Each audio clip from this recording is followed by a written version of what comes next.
Hey, Jeremy, thanks for joining us today. As we're getting started, give us a little background on yourself. Brilliant. Thanks for having me, Brian. So I am the Director of International Business Development over at WalkMe. But my background is not software or sales. This is actually my first job in the industry. I have a very interesting background. I have a degree in art, which is a very useless degree when it comes to earning a living. So when you have a degree in art or you're working as an artist, you got to find a huge variety of different ways to make money. And so I ended up in the restaurant industry for a good portion of my career. I starting, bussing tables, waiting tables, bartending, whatever it was, always the front of the house. And eventually I got into wine. I worked in the wine industry in the US for a couple of years. And when I moved over to Israel, I had to reinvent myself half a dozen times. Now, So, how do go you ahead. go from art to sales? That must have been a Well, it's interesting that you ask that because I felt like the one thing that was missing in our degree, and I went to the University of Denver, which has a great art school and a really good business school, was a business class for artists, right? Because they don't teach you that, like how to survive as an artist. But what you learn very quickly is you've got to be able to sell. yeah. Right? You've got to be able to sell yourself, your work. If you want to make a living at all, you've got to be able to sell. And also when you're trying to, generate additional income, sales jobs, whether it's in retail or even waiting tables, to me was always a sales job. It's a commission sales job because you're selling food and trying to get that ticket price up as high as possible and give them really good service in order to increase your tips. So it kind of all fell in line, but it was something I enjoyed. So I ended up in, a bunch of call centers and, boiler rooms a couple of times, trying to make a career, but sales was always there, like always there. Now, as an artist, were you an introvert? Were you like to be alone? You like to create versus the social part? I No, I'm not an introvert in any way whatsoever. I do enjoy the social part a lot, and typically, even when I fall in love with different artists and their work, I also fall in love with their lives. I want to learn about their lives and how they lived and were they introvert, extrovert, how did they live their lives and create. So you look at like Van Gogh, who was an introvert, very closed off, or you look at Basquiat, who was very extrovert, always had people around, or even like Warhol, always had people around when he was creating. So I think it just depends. I wanted the factory, not the Van Gogh life. Yeah. So But it sounds like you had that curiosity of how other yeah, people of view the course. world. Yeah, absolutely. What was your first entree into business to business sales? It started actually, it was the worst. I was selling ads for it was an event, like a event planning website in the UK, over the phone, selling to everything from photographers to a mobile loo distributors, anybody that was like part of the event system. Yeah. We were selling advertising space on the website. And that was really B2B. I did some B2C after that for years, but coming back to B2B was a blessing. So much more enjoyable.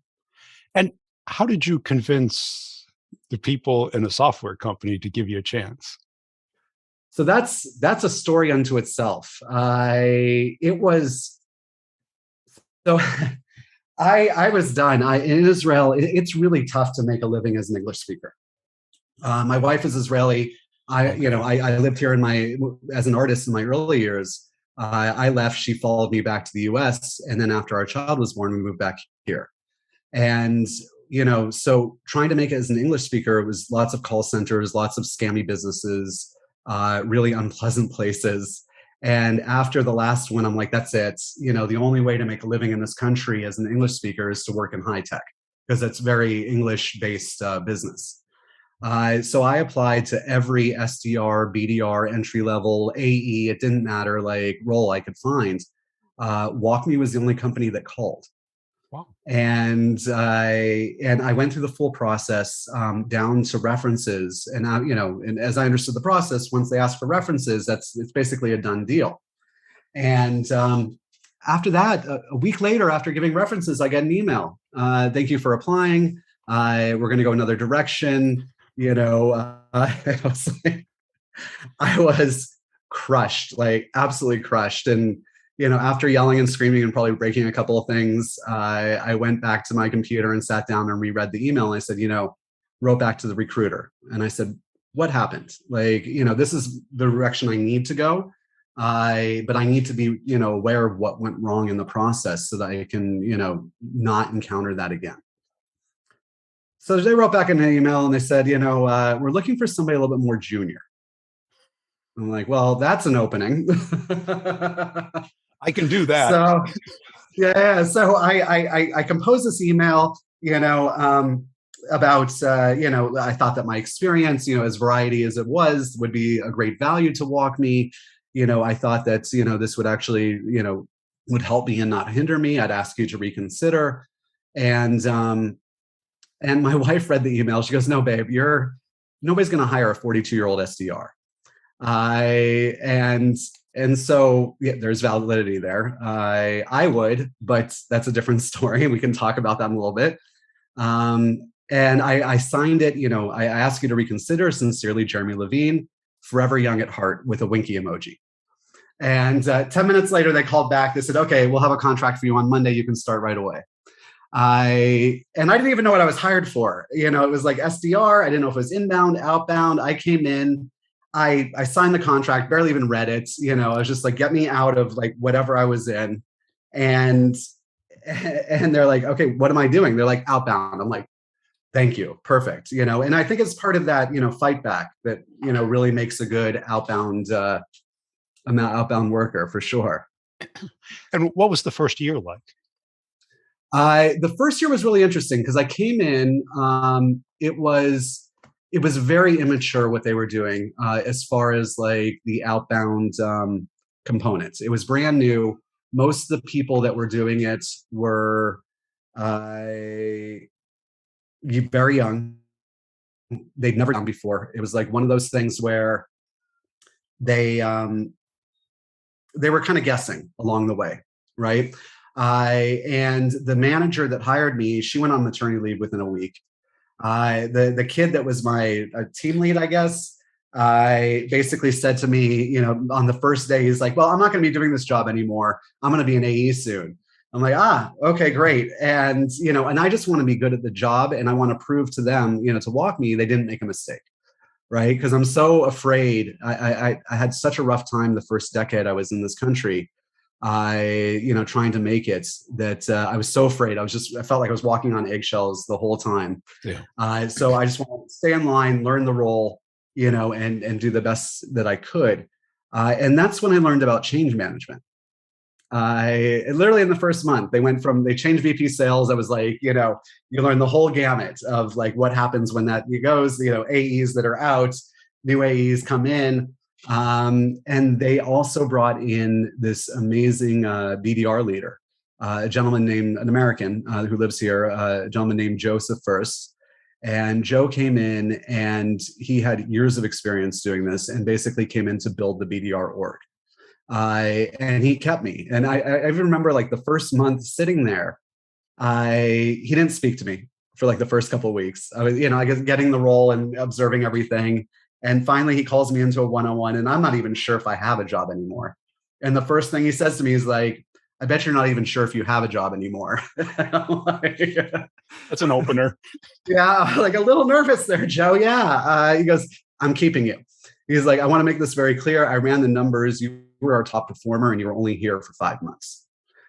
He's like, "All the things you were doing that they told you not to do, like working with AEs, communicating with them, everything, all of your instincts were spot on, right? You were doing everything that you should be doing. Even the way you were prospecting, which they didn't teach you to do properly. I was going after entire buying centers because I was like, well, there's like, you're telling me to prospect 2 people and there's like half a dozen people here. Then why don't we just go after everybody? Like, why are we just going after 2 people?" And so he's like, no, you're staying with me. And that was it. I was like also the first member of that team too. And then it just accelerated, real process, real understanding.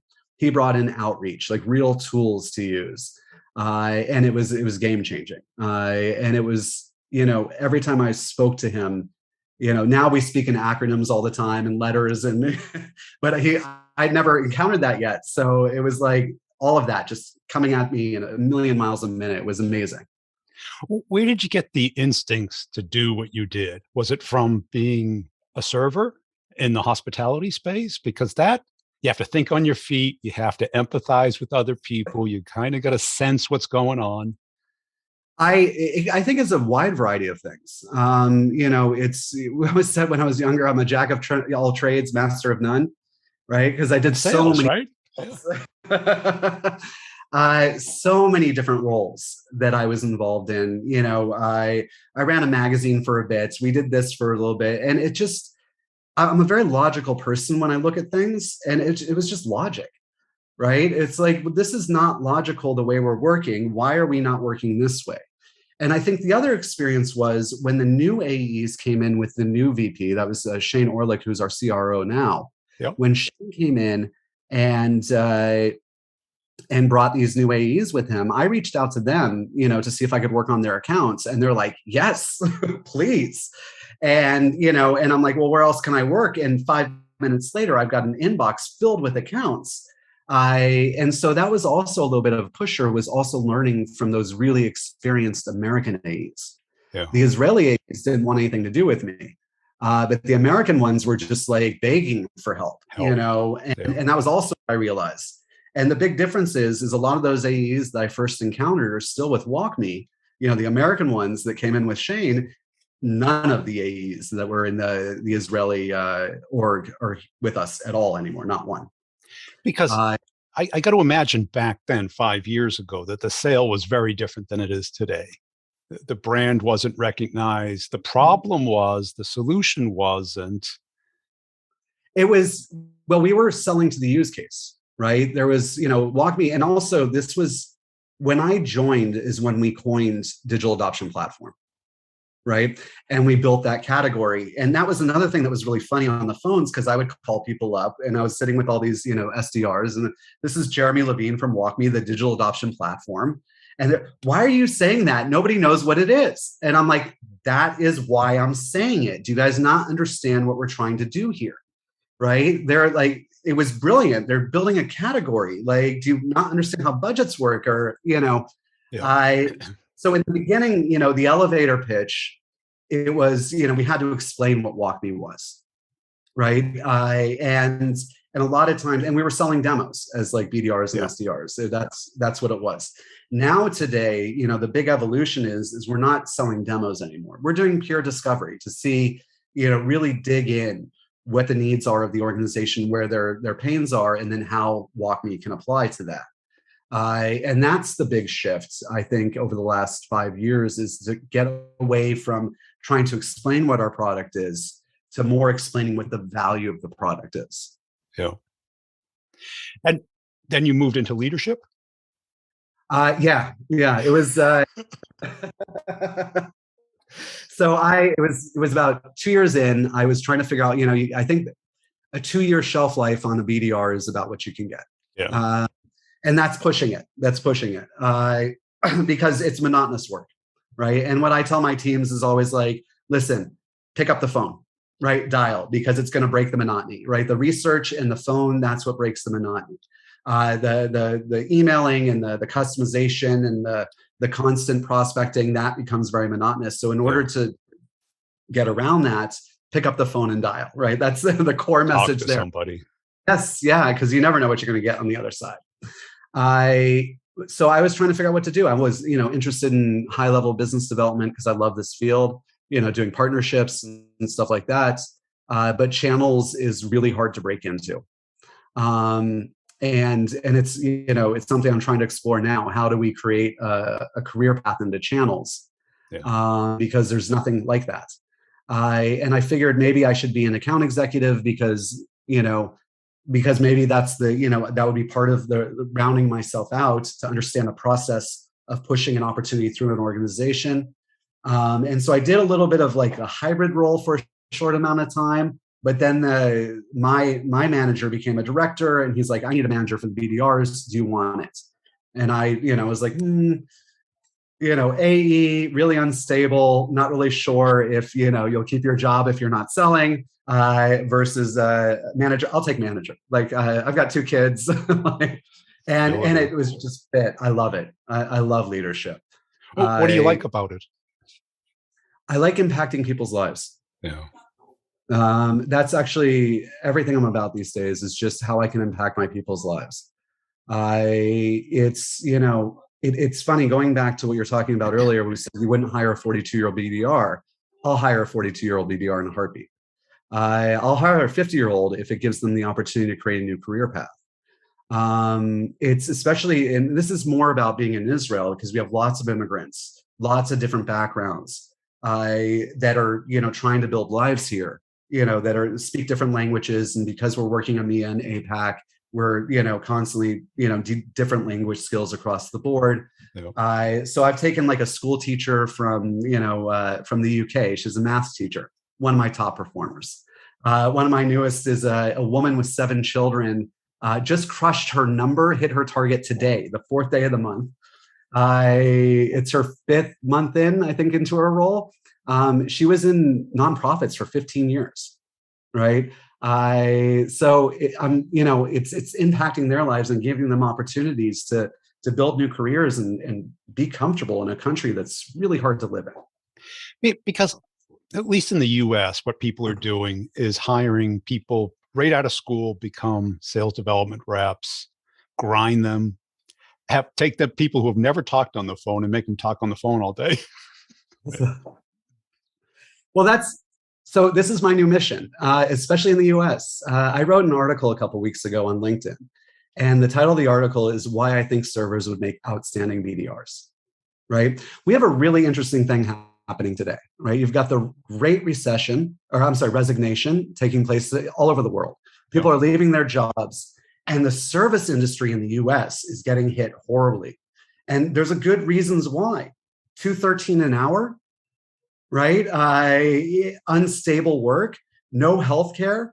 Like, these are major things. And if you take a 30-something-year-old server, and servers tend to be well-educated with useless, degrees, really interesting people. They are, they're commission salespeople. Yep. They are great at building rapport in a very short amount of time and cold openings. So they have no problems engaging with people they don't know. Yeah. And they're older, in their 30s, where, they don't want to live that life anymore. It offers a great flexibility when you're in your 20s, but when you get into your 30s and you're trying to build a family, whatever it may be, that's when it starts to become a burden. And wow, if you take these people, especially, ones that fit the mold, and give them an opportunity to get into something like high tech as a BDR doing outbound work, you can change their lives completely. Yeah. Right? You can give them money and stability and healthcare and a 401k. You can give them a future that looks brighter than they ever saw before. And they'll be eternally grateful for it and loyal, and so you're really developing, and they'll also sit in the chair a lot longer. Well, what does a server do? It's like it's constant, interrupt driven, goal oriented, subjective by each client. Mm-hmm. And you got to deal with the back office as well, right? The cooks don't have the meal ready on time. The manager wants you to do something that you're not supposed to do. And you're dealing with people that are really tough to deal with, whether it's customers or employees. Right. And so, look, I think there'll be, I encourage, if anybody that's a BDR director that's listening to me right now, I encourage you guys, look to the service industry for your next BDRs, especially in the US, because the mold is really like, it's there.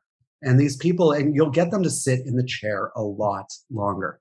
You're not going to get a hot kid right out of college you've crushed that's looking for his next step to be an account executive within 6 months. Right.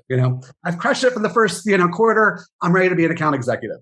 Yeah, and all their friends, and they job hop, and they're always looking for something greener. Yeah.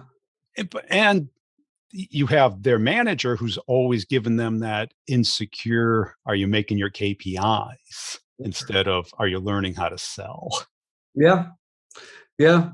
It's well, it depends on the manager. I think one of the things that I think the American org is really good about for WalkMe is they're very focused on career development. Yeah. And it's a major part of us. And I think all of my colleagues, across the BDR org in the US, in international, we all feel that our top KPI is getting our people promoted and into those career paths.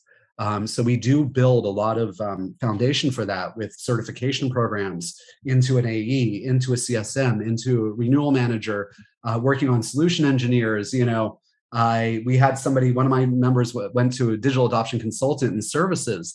We're trying to find them as many different career paths as we possibly can. The one I was telling you about earlier is channels. I'm trying to figure out how do we break channels.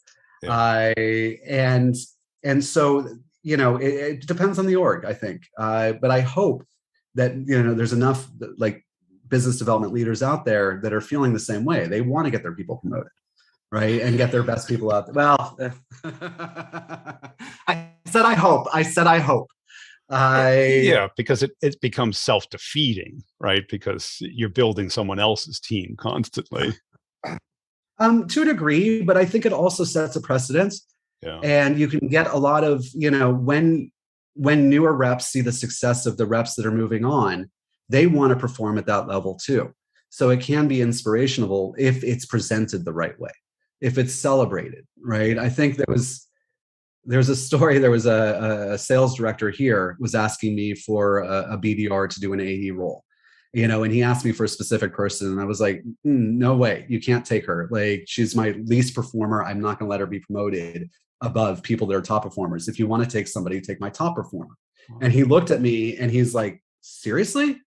I'm like, yes, I cannot set the precedent of, like, if we're going to get somebody, promoted, it needs to be my very best person. And you would give him up? Yes, absolutely. I mean, he wants to move on eventually anyways, like, let him go. Yeah. And he was floored. It's a different, I didn't realize it was such a unique perspective, and it shouldn't be. And it should not be. How do you gauge success for yourself? For me, it's look, I want to have a successful team. I obviously, the metrics are important. The impact that we have on the org is really important. The impact I have on people's lives, and it trickles across the org. I want to impact not just my team, but other people's teams too. I think also that the BDR role is in a really unique position to work cross-functionally, and that we are not doing it enough. I'll give you an example. I used to love, and I still kind of do, getting the email from the internal champion that says, please tell this BDR to stop his outreach. We know who you are. We're engaged. If we're going to do any expansion, you'll do it through me. Right? Now, to me, it's a little bit of a success in the sense that the messaging is getting through, that they're engaged. So we know that, and the BDR is doing a good job because they've annoyed the hell out of them. So that's a win in some books, but I think we've taken the wrong approach in the sense that, okay, guys, shut it all down. That's weeks worth of work that we're like throwing down the toilet because we have a champion internally that doesn't want us outreaching to other divisions within their organization. These are big companies, 20,000, 50,000 people, and WalkMe is an incredibly diverse product that we can put on just about anything. So, no, we can't stop our outreach. So the approach I've been trying to take is let's bring the CSMs, the AEs, and the BDRs together, and let's approach the champion with a different message, right? One of the things, again, I love, again, with that whole theme of impacting lives is that WalkMe has built an entire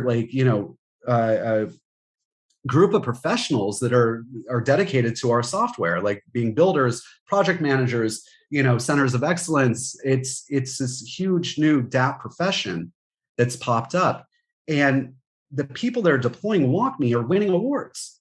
right? We just won our fourth Supernova Award, Employee Experience Future of Work Award, 4 years in a row. And each one of those people were WalkMe champions that brought WalkMe to their organization. We didn't win it; those, these champions won it, right? We build careers by bringing our software in. So let's go to the champion and say, you know what? How about this? Let's work together, right? We want to make you the center of digital adoption and transformation within your organization. We're not going to stop our outreach. Better yet, we want information from you about the success that we're having. We would like to use your name and possibly even CC you into our messaging, and we will send every senior leader that we engage directly to you. How about that? Yeah. Right? And it will be a good litmus test too, because if they don't want that, we know they're not a good champion. And that's it, because the false champion is just trying to either own it or limit it and control it for their own gain for some reason. Yeah. So if their own gain is positive, great. If it's negative, well, we get to sell to the company. They're not the company. They're one employee in the company. Right. And we can find another champion. It's just, we tested a couple of times. One person was like, no, I just want to do my job and go home at the end of the day. Okay, fine, no problem. We need a different champion. Yeah. Right. And so we won't send people to you, and he won't stop our outreach. But that's okay. You want to be a builder and build our content? No problem. We'll focus on finding a person that can champion WalkMe within your organization. Well, what do you see most sales leaders doing wrong today? Because I'm sure you've either observed them or see them on LinkedIn or hear about them. It's, I think everything is black and white. That's what I think it is. It's either negative or positive, and there's no gray in between. And that's what bothers me the most. Either you're delivering your numbers or you're not, right? And there's no middle ground as to the contribution that person's making. Now, as account executives, I can understand where that gets a little tricky. Yeah. It's like, I'll give you an example. I have an outstanding BDR. She's outstanding, but she's had a really tough time hitting her metrics because of the team she's been supporting, right? She supports the French market. Sarah, I'm talking about you. She supports the French market, absolutely fantastic worker, right? She supports the team. She's actually working all my enablement right now and helping me with my onboarding programs.